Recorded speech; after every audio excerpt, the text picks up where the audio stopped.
The National Civil War Museum in Harrisburg, Pennsylvania, holds original manuscripts from hundreds of Civil War soldiers. One of these was Private William Elisha Stoker, a young father from Texas who fought for the Confederacy. We have no photograph of Private Stoker, but his collection of 30 letters, written between August of 1862 and May of 1864, offers as vivid a snapshot as any of wartime life for a young, frightened soldier and lonely husband and father.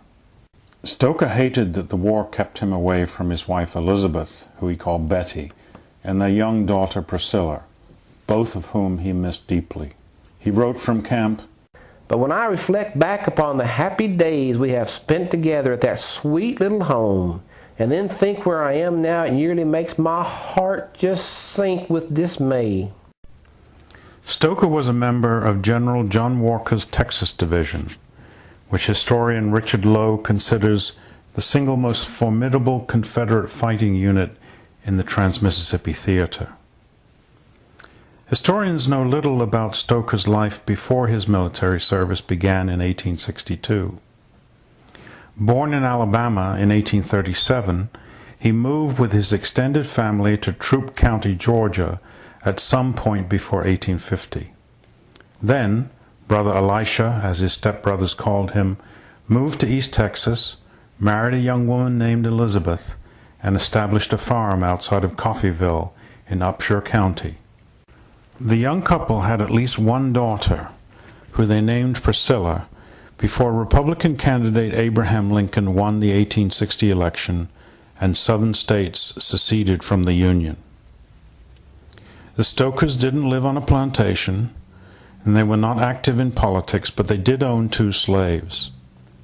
The conflict over slavery's future was a conflict about their way of life. Yet it appears that William Elisha Stoker was not amongst the 25,000 Texans who volunteered for service as the war began.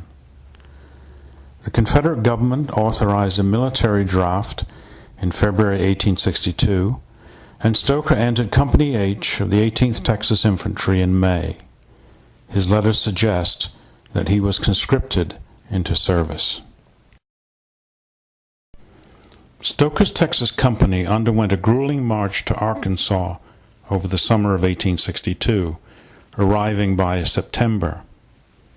The unit did not actually receive its full combat equipment, however, until November, and while stuck in camp, Stoker's thoughts turned repeatedly to his family in East Texas. He especially wanted to hear from his young daughter, Priscilla. "When you write, fill a sheet every time if you can, and can't think of nothing, then get Priscilla to say something and write it. You wrote that she was as smart and as pretty as ever. I wish I could see you and her.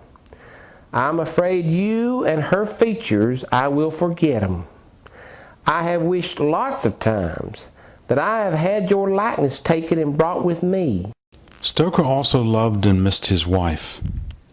Occasionally his letters included a poem. "My pen is bad, my ink is pale, my love for you will never fail." For 13 months, Stoker's military experience consisted mainly of marching. But that changed dramatically in early June 1863. Confederate generals decided to employ Walker's Texas Division as part of a desperate effort to stop the Union campaign to seize Vicksburg, the last remaining rebel stronghold on the Mississippi. The result was a major engagement at Milliken's Bend, and then a series of smaller skirmishes across northern Louisiana, none of which succeeded in preventing the Union takeover of the Mississippi. Merely a young private, Stoker didn't fully appreciate the larger strategic picture, but he knew the situation was bad for his side. He told his wife Betty that even General Walker had admitted that they had done well to come out with any men at all. Whenever William Stoker wrote home, he didn't hide the harsh reality of Army life. He claimed he only wanted to let Elizabeth know how soldiers had to live. One issue that the young farmer mentioned repeatedly in his letters was the lack of good food. "Plant lots of vegetables," he instructed Betty, claiming that once he returned home, his family would see some of the powerfulest eating because he was nearly perished out for something good to eat. In addition, Stoker's assessment of the medical care that he and his colleagues received was harshly critical. We're all getting very much dissatisfied. Up here there is so much sickness and so many dying. They just die all the time.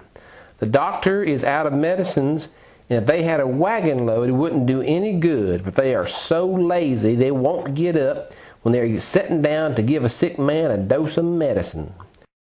Both the grueling army life and his loneliness contributed to Stoker's belief that the war simply had to end. 1 year into his military service, the Texas farmer concluded, "Times gets harder with the soldiers. I just wish this here Confederacy was tore all to smash and turned bottom up."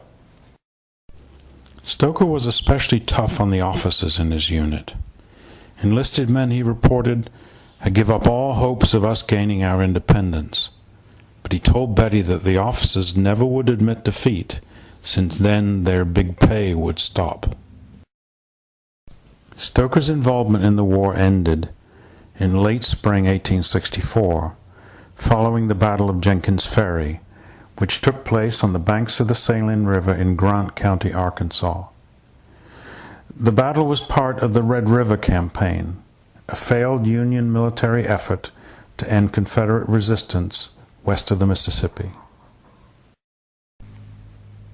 Stoker's half-brother Thomas McKissick informed Elizabeth Stoker in a short letter dated May the 7th, 1864, that her husband had been shot through the chest during the battle. Thomas was hopeful, or at least he appeared to be in the note. "I think he will get over it, and he said he would come home as quick as he could," he wrote gently to his sister-in-law. William Stoker, however, never returned home to his wife and daughter.